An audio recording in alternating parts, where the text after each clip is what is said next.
সংবাদ মাধ্যমে শুনলাম আজকের যে মঞ্চে মাননীয় মুখ্যমন্ত্রী বলেছেন কারো চাকরি যাবে না, ওবিসি উঠবে না। ওবিসির কথা আমি ছেড়ে দিচ্ছি, কারো চাকরি যাবে না মানে যারা এই যে দুর্নীতি করে চাকরি পেয়েছে সেটা তো জলের মতো পরিষ্কার হয়ে গেছে, ক্রিস্টাল ক্লিয়ার হয়ে গেছে।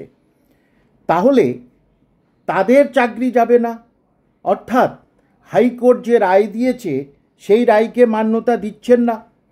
এবং সুপ্রিম কোর্টে তাহলে আপনারা বুঝতে পারছেন তো মাননীয় স্কুল সার্ভিস কমিশনের চেয়ারম্যান তিনি আর কি করবেন, তার হাত পা বাঁধা।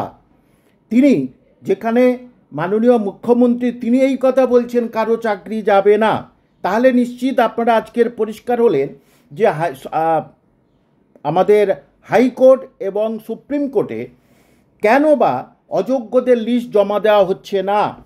এর আগেই আমি আপনাদের বলেছি, বারবারই বলেছি, আবারও বলছি, যোগ্য চাকরিজীবীদের থেকে অযোগ্য যারা চাকরিজীবী তাদের দেখে এই সরকারের বেশি ভয়। কারণ তারা যাদের যাদের কাছে টাকা দিয়েছে এবং সেটা বিভিন্নভাবেই কোর্টে এবং সিবিআইয়ের মাধ্যম থেকে আমরা শুনে আসছি বা শুনছি, আমরা কেউ বানিয়ে বলছি না। তাহলে তারা যাদের কাছ থেকে টাকা চাকরি নিয়েছেন এবং টাকা দিয়েছেন তাদেরকে তো তারা সহজে ছাড়বে না। বাড়ি ঘর থেকে শুরু করে তারা কিন্তু জ্বালিয়ে পুড়িয়ে দেওয়ার মতো মানসিকতা তাদের তৈরি হয়ে যাবে। কারণ তাদের প্রায় 40 লক্ষ করে টাকা ফেরত দিতে হবে এবং তাদের আর চাকরি থাকবে না। তাহলে তারা তো সহজে ছাড়বে না, তাহলে সারা পশ্চিমবঙ্গে রাহাজানি শুরু হয়ে যাবে। আর সেই জন্যেই একজন মাননীয় মুখ্যমন্ত্রী, তাকে সম্মান করা উচিত একজন নাগরিক হিসাবে, একজন শিক্ষক হিসাবে। তিনি কি করে বলতে পারেন যে কারো চাকরি যাবে না? তার মানে হাইকোর্ট সুপ্রিম কোর্টে ওটা জমা দিচ্ছে না অযোগ্যদের। তাহলে নিশ্চয়ই বুঝতে পারছেন সুপ্রিম কোর্ট কী রায় দিতে চলেছে।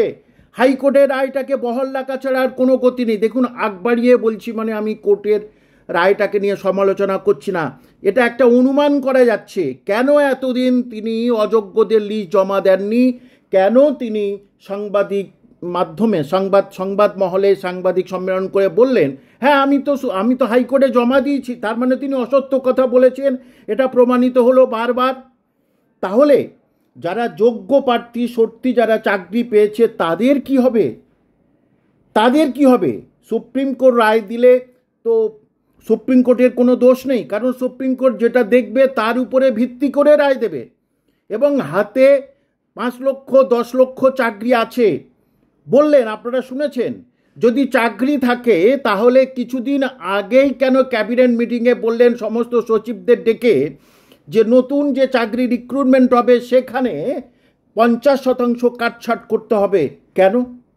সুতরাং দু ধরনের কথা তিনি বলছেন। আমি আবার বলছি, তাকে মুখ্যমন্ত্রীকে সম্মান করা একজন নাগরিকের কর্তব্য, কিন্তু যারা চাকরি করার জন্যে অধীর আগ্রহে বসে আছে, চাকরির পরীক্ষা দেওয়ার জন্য অধীর আগ্রহে বসে আছে, তাদেরকে তো সান্ত্বনা দেওয়া, তাদেরকে মোটিভেট করা তো একজন রাজ্যের প্রশাসনিক প্রধানের কর্তব্য, এটা আমি ভালো করে জানি।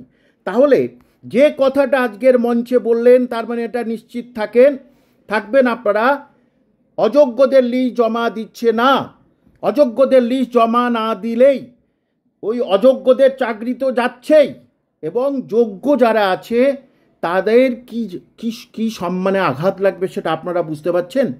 এবং কেন আপনাদের বলছি যে সুপ্রিম কোর্ট এই পুরো প্যানেলটা বাতিল করবে যদি এইরকমই হয়, কারণ এরপরে আপনি যদি কোথাও টাকা দিয়ে একটা চাকরি একটা অ্যাপয়েন্টমেন্ট লেটার নেন এবং আপনি যদি চাকরি করেন, কেউ যদি আপনার এগেনস্টে কেস করে, তখন তো পরিষ্কার আপনি সুপ্রিম কোর্টের অর্ডার নিয়ে বলবেন, কি বলবেন, এই তো এত হাজার শূন্যপাতে এই হয়েছিল, এতজন হচ্ছে কে তারা অযোগ্য ছিল, তারাও তো টাকার বিনিময়ে চাকরি পেয়েছে, তো কই তাদের তো চাকরি যায়নি, তাহলে আমার চাকরি যাবে না? কারণ এটা সর্বোচ্চ আদালত এবং প্রধান বিচারপতির রায় হতে চলেছে, এবং এই রায় কিন্তু সারা ভারতবর্ষের একটা উদাহরণ হয়ে থাকবে।